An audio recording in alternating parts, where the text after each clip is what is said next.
And I said to her, Mum, guess what I'm going to do tomorrow? And she said, I don't know, Stephen, what are you going to do? And I said, well, I'm going to be, do you know Phil Collins, that bald bloke you like? Oh, that man, yes, the one with the bald chap. That's him, yes. Well, Phil Collins, I'm going on Concord with him. And then we're going to New York and we're going to get in a helicopter and go to Philadelphia. And there was a big pause for about 10 seconds. And then she said, how are you off for underwear? And it was like, and I thought, well, if that doesn't normalise you, nothing will.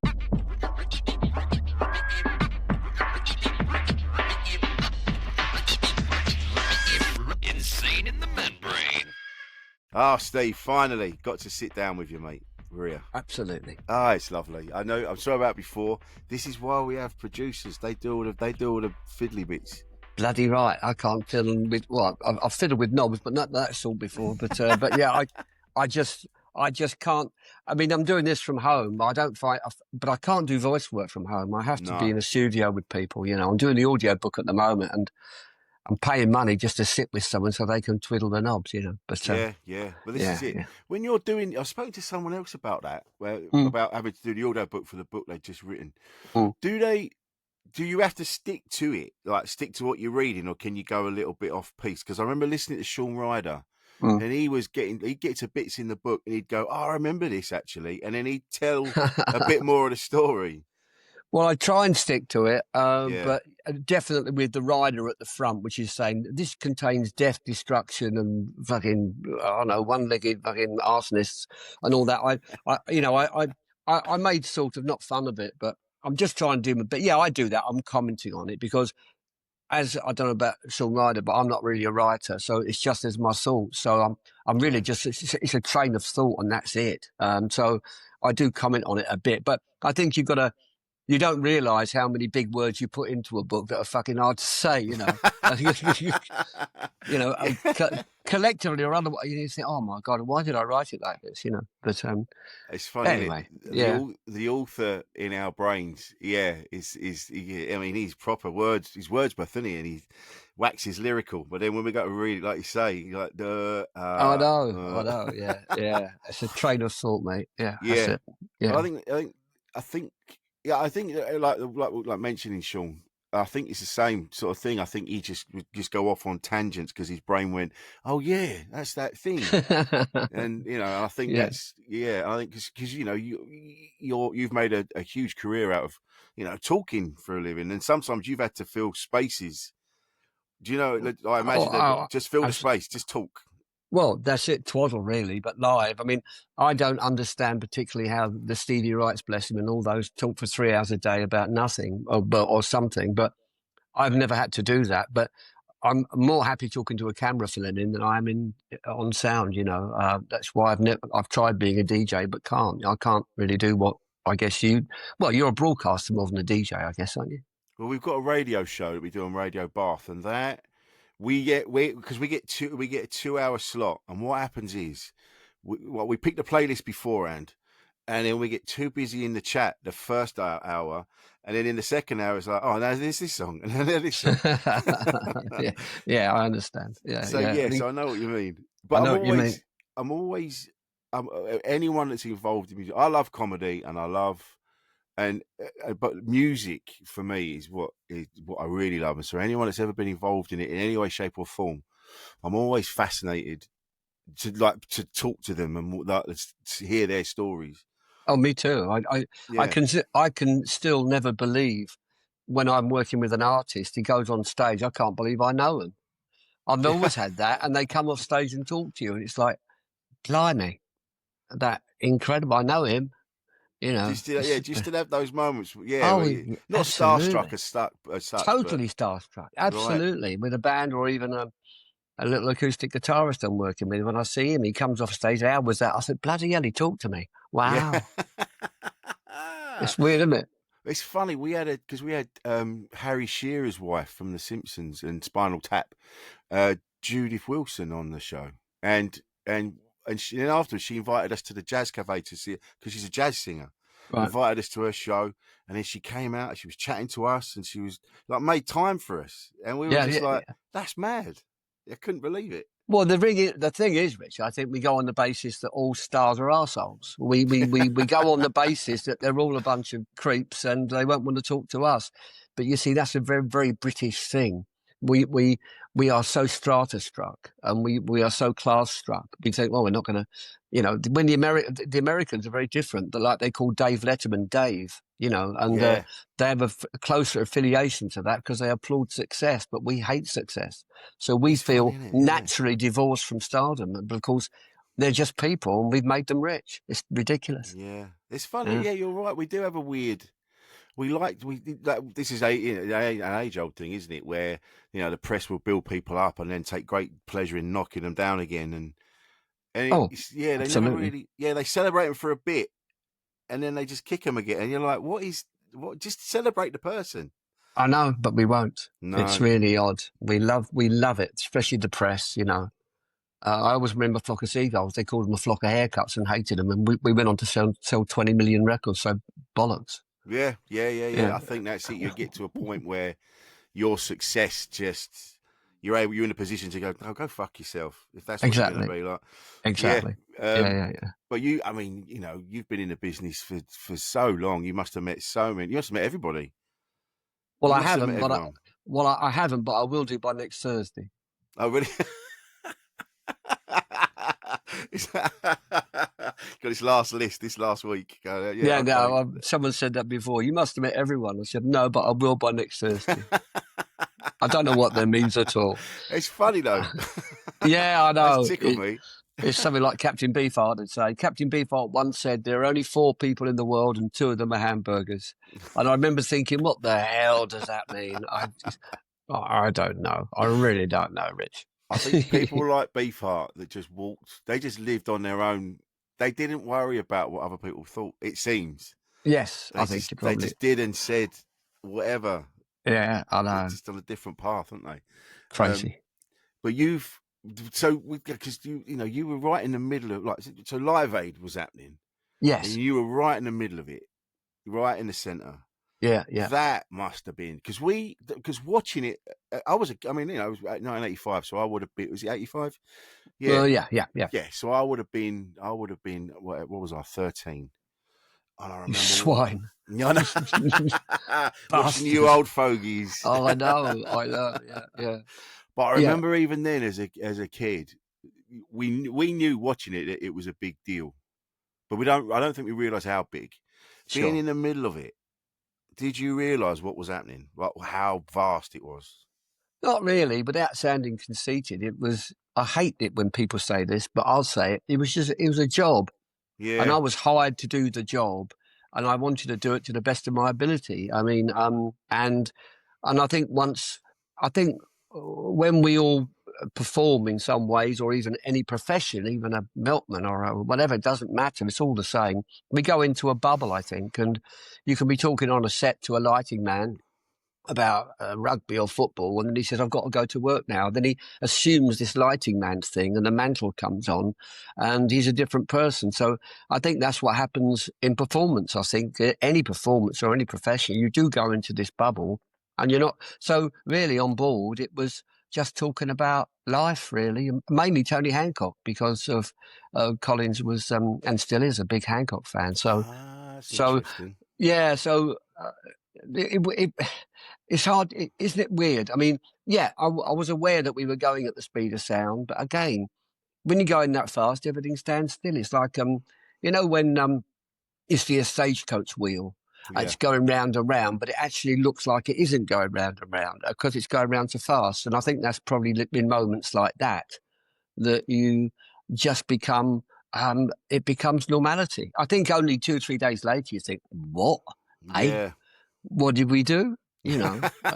Sort of thing. I think racing drivers say that they hit a certain point when they're going at a certain speed, and they still everything in their area just slows down, so they're able to just suddenly see everything else is like they can see their markers, they can see where they've got to be.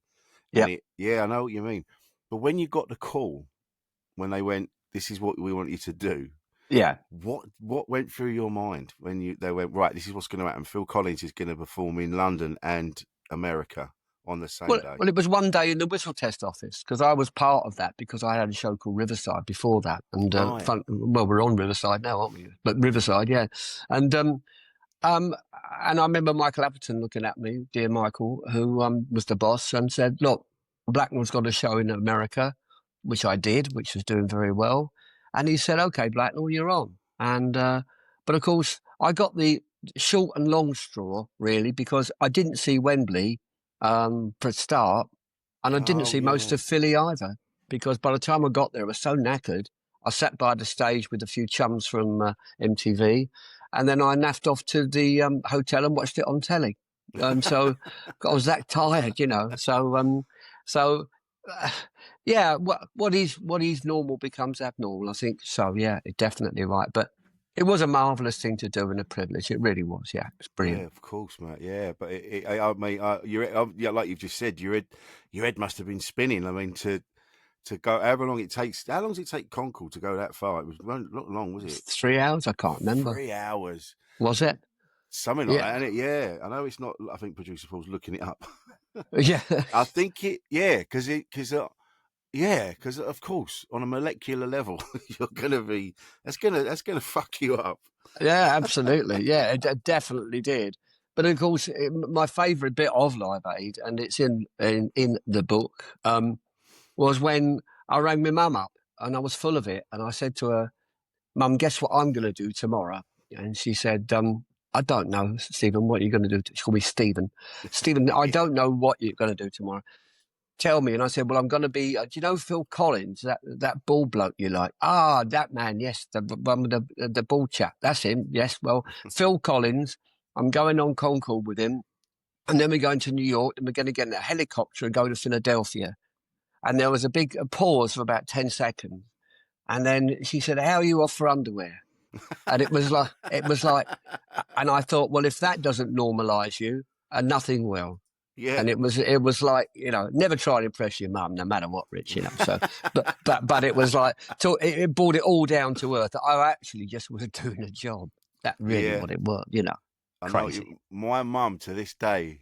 I'm 20 years in. This is my 21st year as a comedian. Yeah. And she's still, every time I see her, but you're getting paid, aren't you? You're getting paid. Yeah. Oh, I know that. Yeah. Well, my mum always said to me, when you go to these meetings in London with all these people, what happens?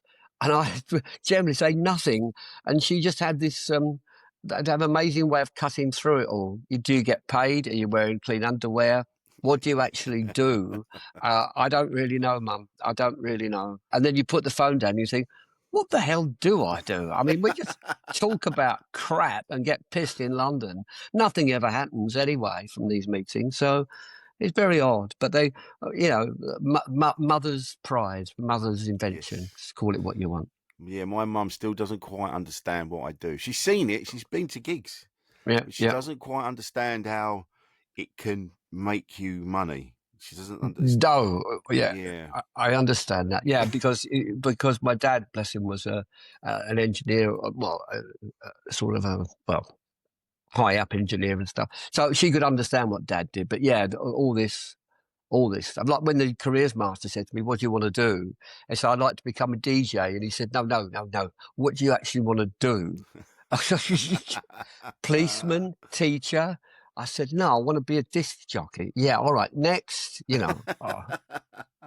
Yeah, crackers. It's one of those professions where you have to sort of know someone. Maybe like someone goes like with comedy. I was working in a comedy club, and then comedians came through, and they went, "You should do comedy." And if someone had a gig, and they went, "Come and do this gig." So it sort of happened that way. Right.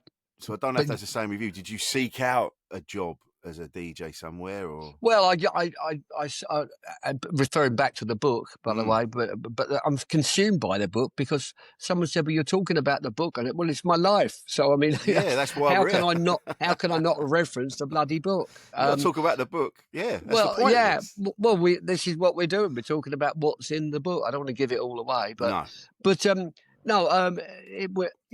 I wanted to be in the business, and in 1971, when I was 19, I got this job with my heroes, the Incredible String Band, which most of your listeners maybe not know. You've got to be of an age to know them. The Incredible String Band. And so I was when I was 20 years old, I was selling merchandise at gigs around Britain with my heroes. And so that was the introduction to it, really. And it was latterly when I met Miss Bush, Kate Bush, Right, yeah. that she was in the business and everyone around me seemed to be in the business. And I thought, well, I've got to get in here somewhere. And eventually I did get a job at Decca Records for, was it £2,300 a year? And I was a pig in shite. And Yeah. by the time I was 23, I was in the business and it was brilliant. You must have moments like you've just mentioned, like Mm. Kate Bush Mm. and other people that have been in your life. There must be moments where you just go, "Fucking hell, that's all right, isn't it? How did that happen? How did all this? How did this life like just go the way it went? Do you know what I mean? Like the incredible people you've met and the things you've done.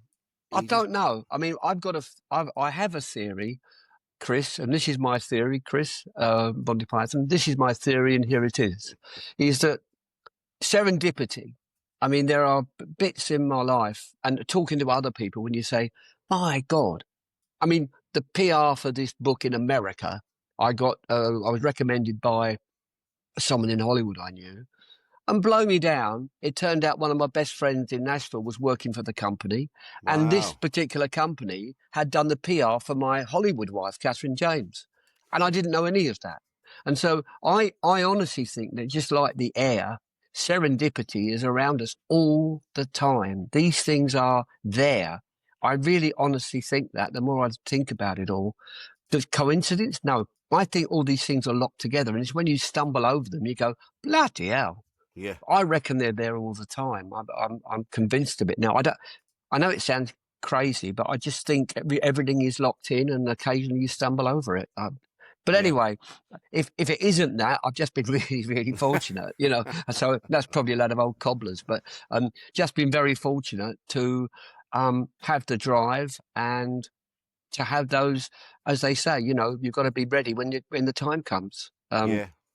As Boy George once said, 90% perspiration, 10% inspiration. But you've got to be ready when your time comes. And thank the Lordy, I have been ready. Yeah, I have been Yeah, ready. you're absolutely right. I think it's this. I've had these conversations with my missus and other people. You have to be like, because we get asked all the time for advice by young people coming into comedy and things, and I know mates in bands as well, and I'm like, you've just got to be open. You got to say yes to Absolutely. stuff. Oh, well, the old joke is, "Hello, Steve. Can you?" Yes, I can. How much? Yes, I can. Can you? Yes, I can. And if you can't do it, get a bloody book out the library. You know. So Yeah, I always think there's a joy in not working's no good. In fact, I run this thing called the Waffle in London. I'm just recovering from one yesterday, and it's a media group. And our motto is: "It's better to network than not work." And so that just goes on. I think making yourself available, being likable, I yeah, think is most of the game. And if you've got five people in front of you with equable talents, you'll pick the person that you like most with that eye contact.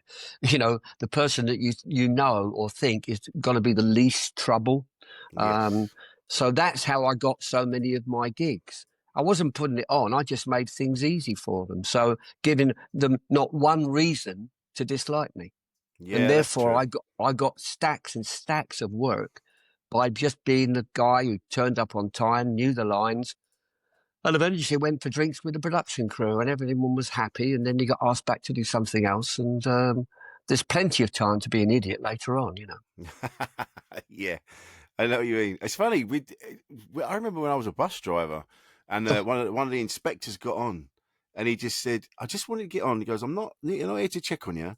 And we were driving around, and he just went, "It's just that we never hear from you, Rich. Like you tap in at the beginning, you clock in, you do your shift, and then you clock out. We never hear from you. You never radio in. You never do this." He goes, "But." And we can't make head nor tail of it. And I went, because I don't need to do anything. I'm just doing my job.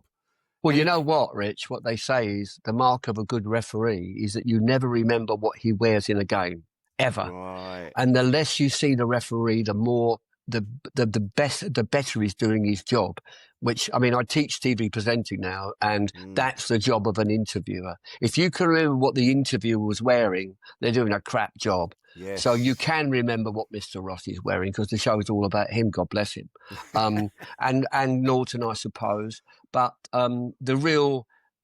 Well, they are giants. I think Norton's amazing, but you look at Parky and those people; they would just be there and they would referee the game, and you just would just focus on that interviewee, never on them. And it was all in a two shot. If you know what I mean, it was never on singles. Oh, sorry to be technical, but there was always two people there, really, mostly. Yeah, right.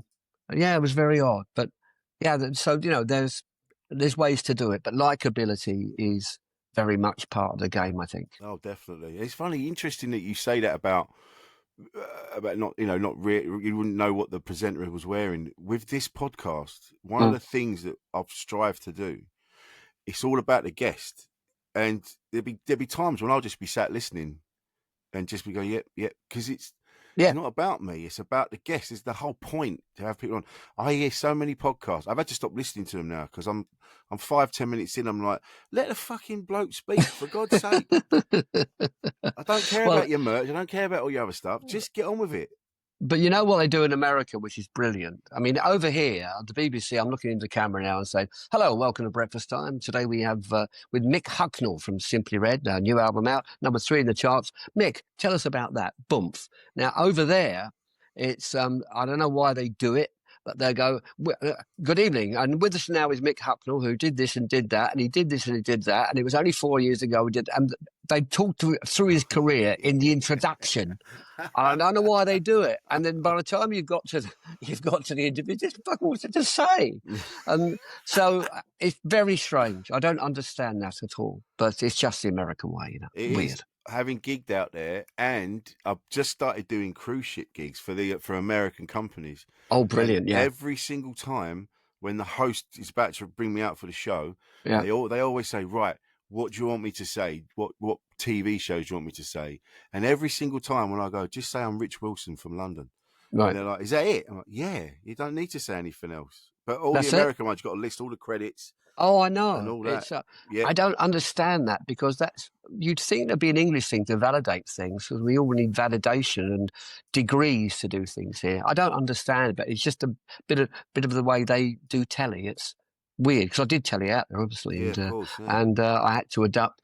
I mean, at the end of a shoot, I did 5 really awful movies as well in Hollywood. Absolute crap. Oh yeah, absolute bollocks they were, and I was the worst thing in them as well. But at the end of okay, that's it. It's a wrap, and everyone claps, right? Right. And I'm thinking, well, what are you clapping for? And people, my wife used to clap when Dave Letterman came on, clapping. And so I found myself after 6 months clapping the fucking wallpaper. I got into the way of it. I mean, most yay, and you go thinking, what am I clapping about? I don't know, but I'm clapping. Ridiculous.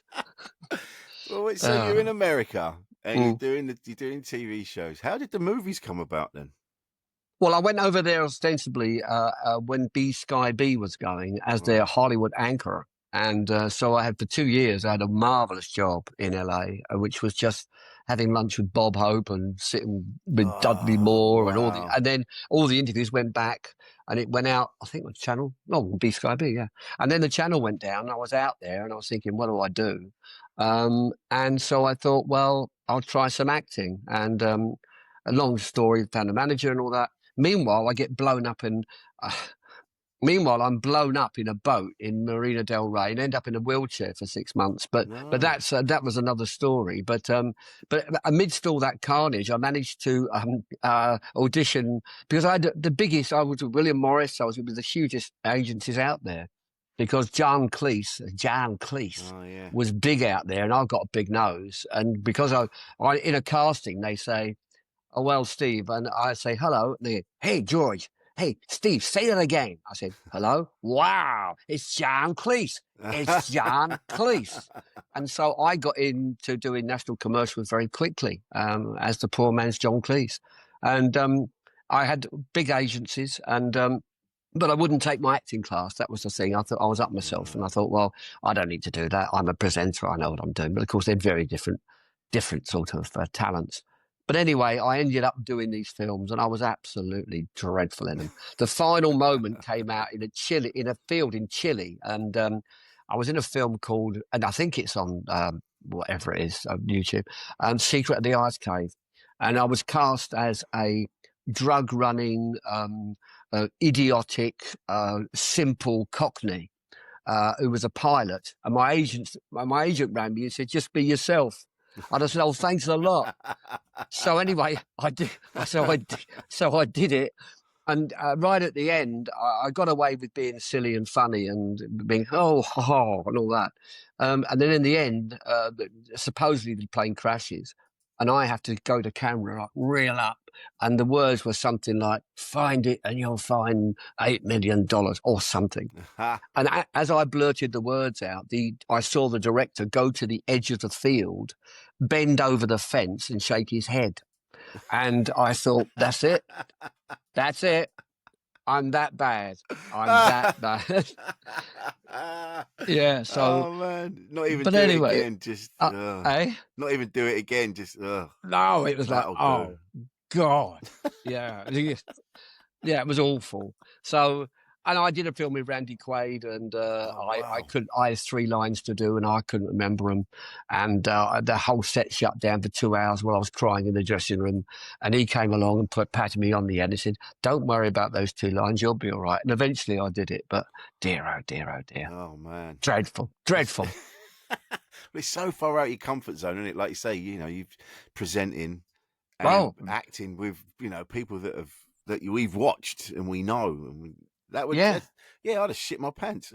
Oh, absolutely. Well, I came back with my tail between my legs, and I was living in a squat. I'd lost about 3 or 4 million quid in the meanwhile, and I had no money.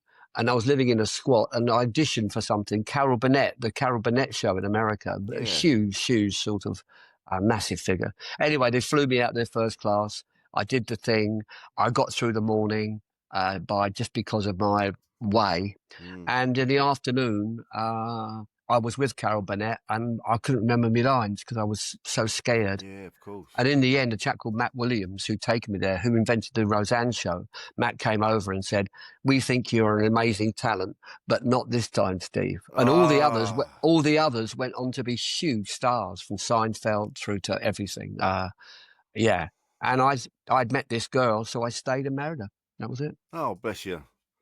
Yeah. But do you look back at that and have moments? Because I had this conversation with myself a little while ago, where not necessarily bitterness, but I didn't realise I was affected by the industry as much as I had been. Mm-hmm. Like, I had opportunities and I'd fucked them. Yeah. And then there was a moment, some photos came up, and everyone else in the photo was famous. Oh yes, yeah. And I'm like Band-Aid. Like when they go, "Oh yeah, there's Phil Collins, there's Rick Parfitt." yes. Who's that bloke in the back? That's the percussionist for Kajagoogoo. I had that too, because I was sort of B- famous here. Could do better next term, and I never made. I mean, Jonathan Ross's first ever quote, I believe, was, "I don't want to be another Steve Blacknell." And of course, Jonathan wasn't. I was on telly looking like Dusty Springfield, and he was in the suits mopping up. I don't know, but weird. I just got, so the only time I really got photographed, I was with a Paul Young or someone, or a mate, or in a club or something. But it would be Paul Young and Steve, someone from Radio Doodah.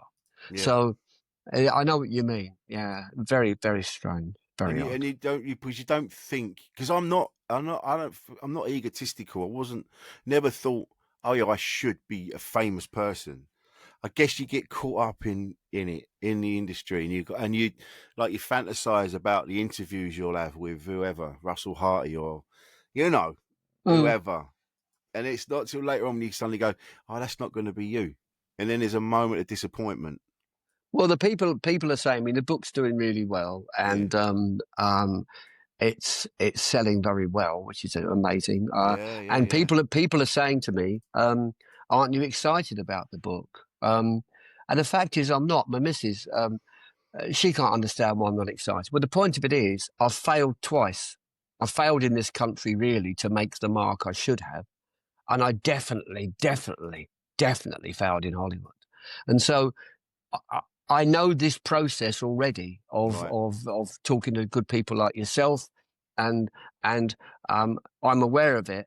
I'll get excited if something extraordinary happens. That would be lovely. Yeah. But that sounds a bit conceited, perhaps, but not really. I'm 73 and a bit, and I've been around the bollocks, and you know, I'm waiting for that little shaft of light. It'd be great if it came. I'd love it. I really would. If Yeah. nothing else, because of my name. I inherited off of my father's name, and I'm very proud of the name. And the more times that name gets out, and I'm not Bladderall or Blackwell, um, I'm very proud of my father's name, you know. So I have, like, innermost thoughts about why. I don't crave adulation or anything like that, not at all.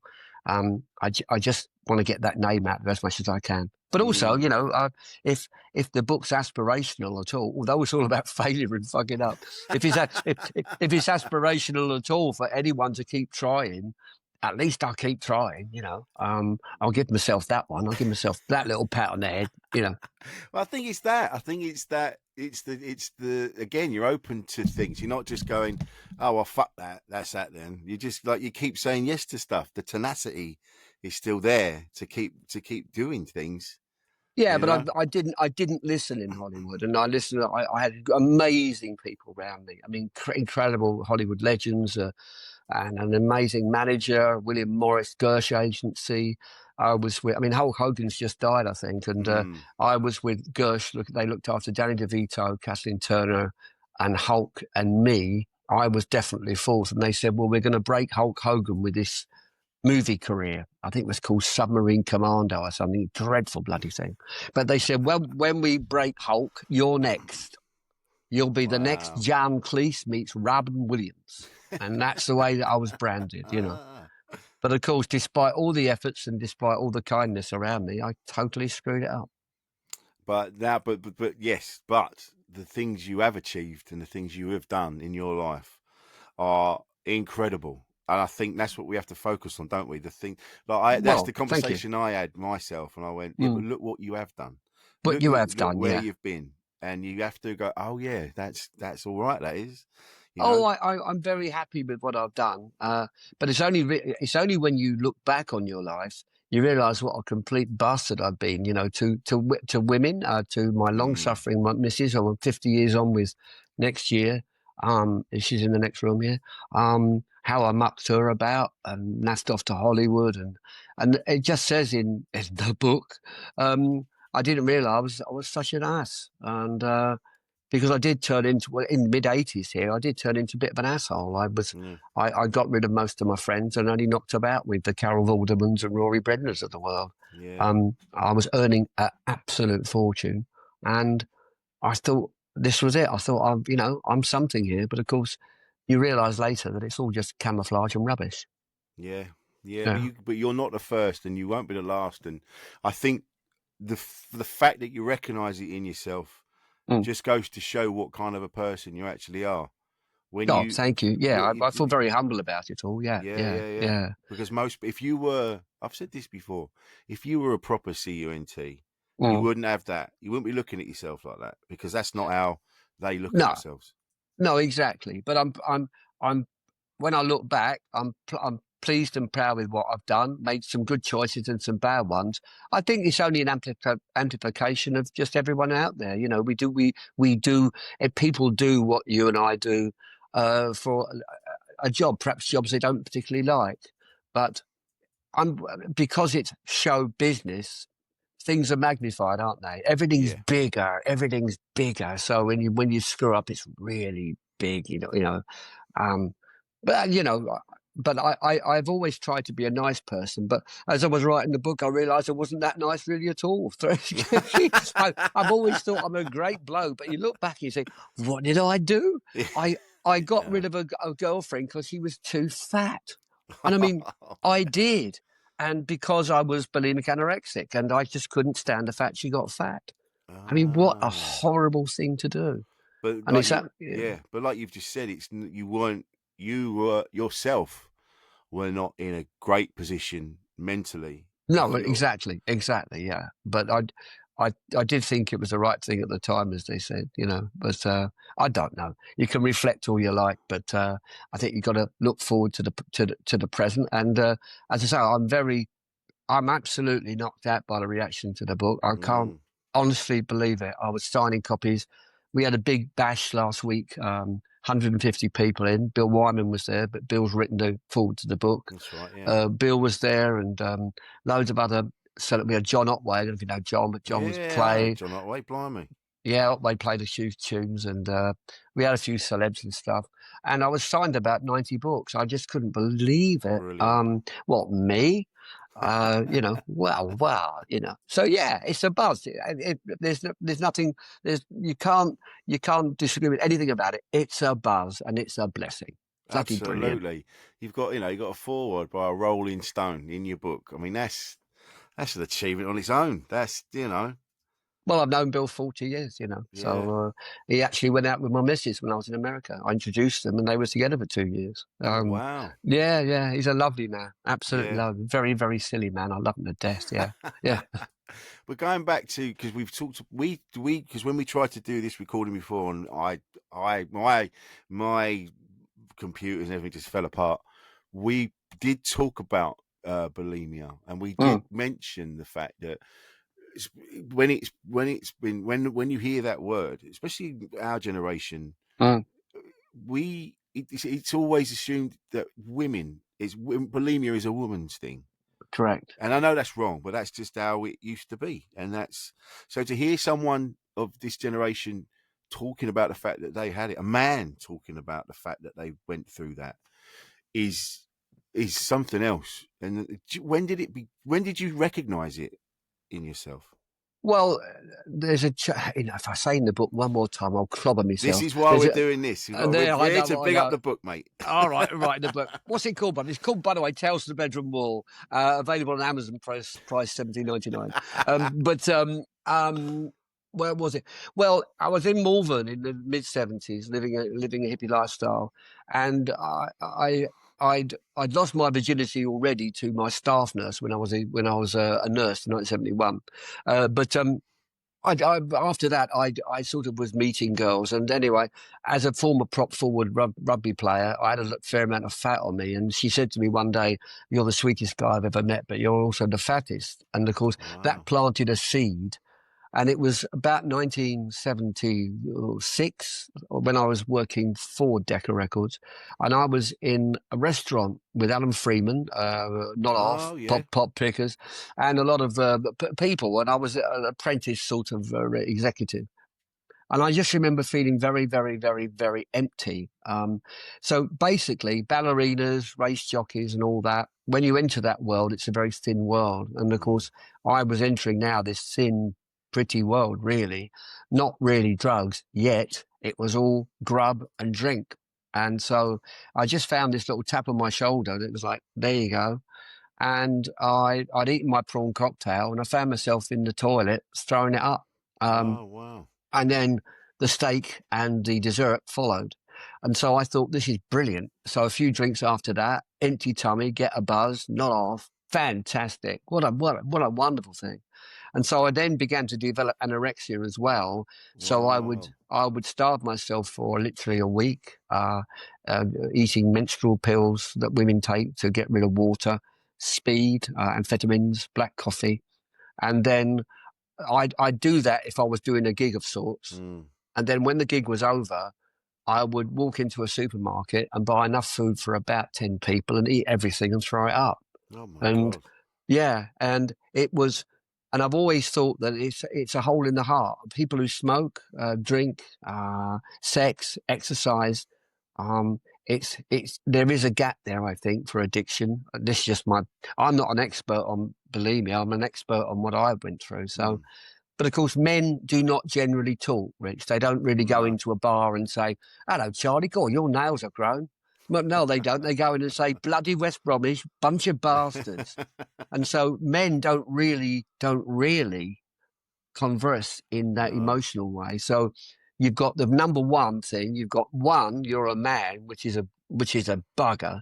Two, you've got a food problem, and you're not going to communicate with it, and they suffer in silence. Yeah. So basically, because I'm a communicator like what you are, and I was able to let the pressure cookers let off some steam here and there, and eventually through acupuncture I got rid of it. But it was a horrible bloody thing. I mean, I looked amazing. I have to say, I was pencil thin, pretty, loads of makeup. But I always liken it to, you can see the outside of a house and it looks beautifully painted, and you go through the door and it's rotting inside. Yeah. And that's exactly what was happening to me. It was horrible. Oh my God. And when you, I mean, because then when you're in the middle of it and you're, like you said, like you're starving yourself, then you're pigging out, and then you're worrying. You got all that worry that you're not eating and you are eating, and then you've got black coffee, you got your coffee, and you got your amphetamines, and you got all this. So your brain must be just spinning, not knowing what's going on. Well, in fact, it's quite the reverse. Really? The thrill of not eating and the thrill of weighing yourself every day was incredible. Yeah. To see the weight go down. The thrill then of being able to eat everything and then see it come up was, again, a thrill. Misplaced, but elatory at the time. Really? Little knowing that not only are you getting rid of all the food you've eaten, you're getting rid of your electrolytes, you're getting rid of all the goodness, you're getting rid of everything. And to these days, my stomach's a complete and utter mess. Oh, really? I mean, it's awful.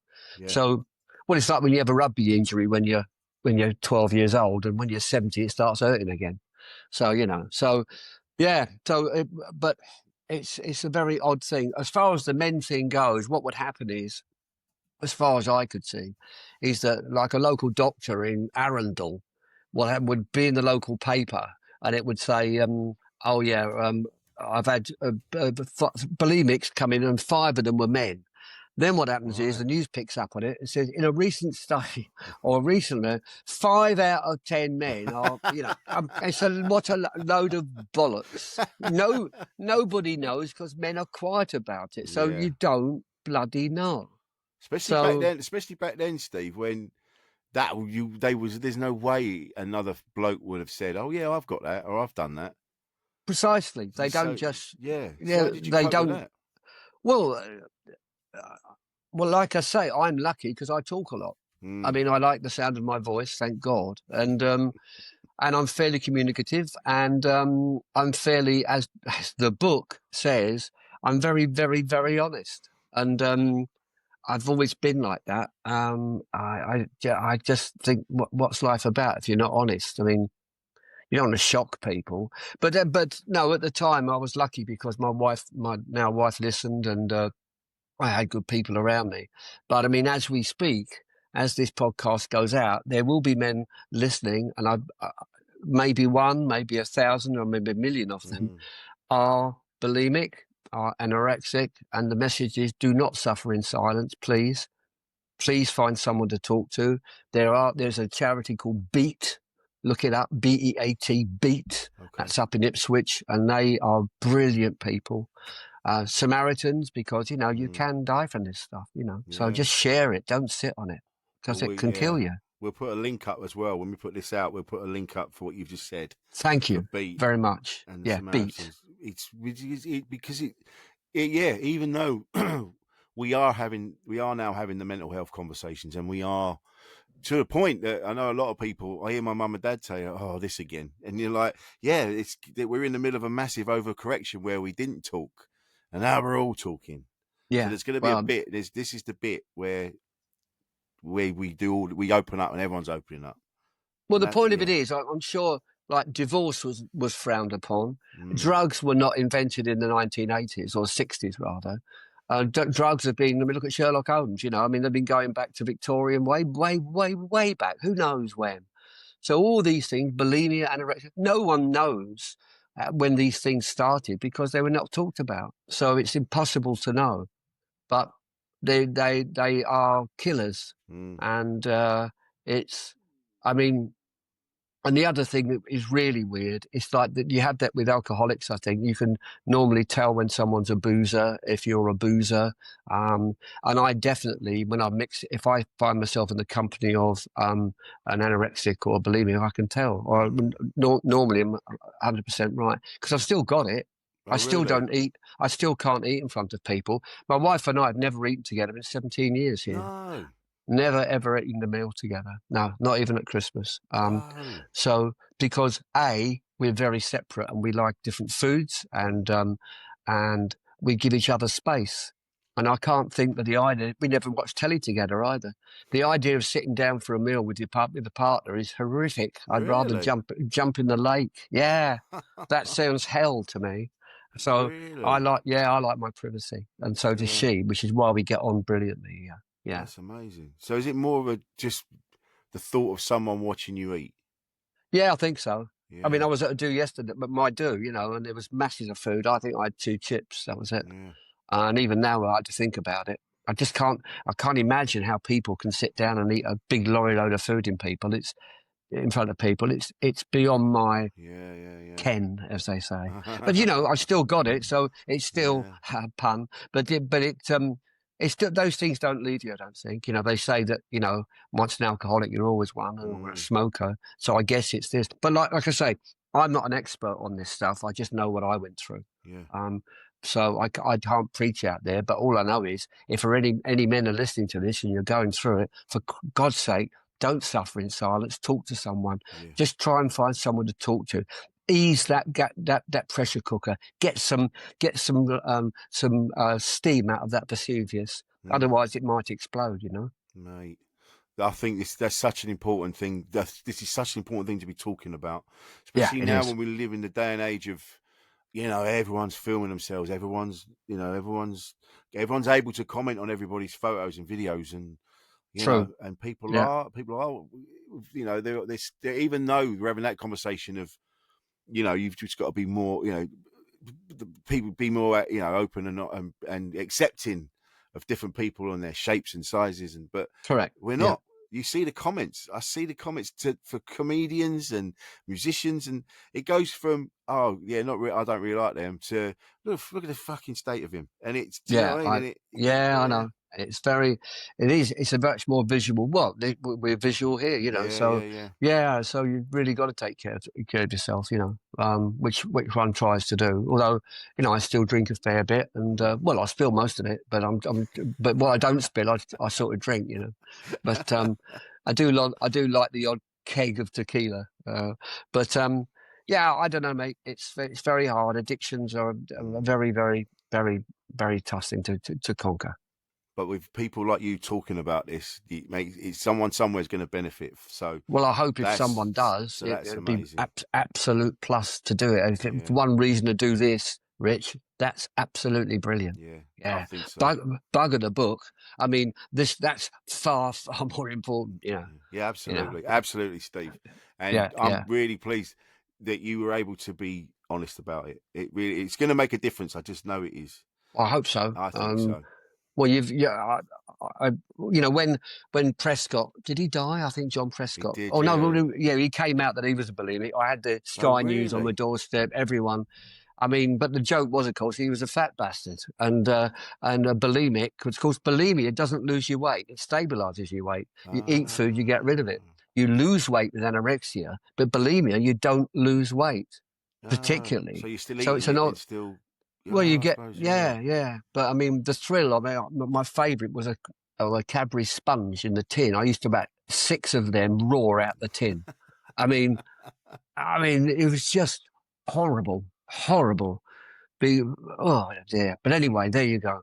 So, like we say, if this does some good, Rich, I'm forever indebted. Thank you. I think it will. We'll go back briefly to. So you mentioned earlier. So you're on the Concorde. And you're flying, and you sat with Phil Collins. Now he'd already done Wembley at this point. Yep. And now he's on the plane, and now he's flying you're shooting over the water to America. Yeah. And so this is a major thing that you're taking on, and you're talking about Tony Hancock. Was he chilled about it? Well, when I joined the Hancock Society, I noticed whenever it was, because he's my, my comedy hero just about, and I noticed that Phil Collins was part of it. And I thought, again, I'd never meet Phil Collins, and there we were. In fact, if you listen to the conversation, which AI has cleaned up now, you can actually listen to what we were talking about. The first thing, it went like this, because we were talking, and then Phil Chilvers, who's no longer with us, who was the director back at BBC Centre, says, "Stephen Blacknell, will you say your piece?" And I was mid-conversation with Phil. I think I was saying, "It is our raining not here also," which is a line out of the Radio Ham. And then I could hear Phil say, "Stephen Blacknell, will you please say your piece?" I mean, fucking get on with it. But of course, then it was a crackle. And what people saw was stock footage of Concord with this. Right, yeah. And so it's been cleaned up now. But when I got back home, I walked into the BBC bar about 4 days later, and the entire place stood up and went. It's very funny, because no one really heard what we were talking about. No. But it was just. Go on. Yeah, I was just saying, we were just talking about the time of day, albeit at the speed of sound, with the driver eating a bloody jam sandwich, I think he was eating. I thought. I mean, I thought, what? He's driving this plane, eating a sandwich. I thought, what the hell? What? Well, I guess up there he's got nothing to worry about, really. I suppose no. It was the old one, the Bob Marley one, because he's got jam in it. But a jam sandwich. Yeah, still jamming. Weird. I'm a big fan of Tony Hancock. I think, and the tragedy behind it is he just got eaten by his own ego, didn't he? He just got chewed up by it. It seems. Well, my favourite of all Hancock is the East Sheen Drama Festival, and even if you're not a Hancock fan, I'd urge you to try and find it. You can find it on YouTube. I think it's on there. In fact, is it? Yeah, or whatever. Yeah, on Amazon. That's right. But and he starts it off. Bonjour, guten tag, buenos dias, or to use my native tongue, watcha.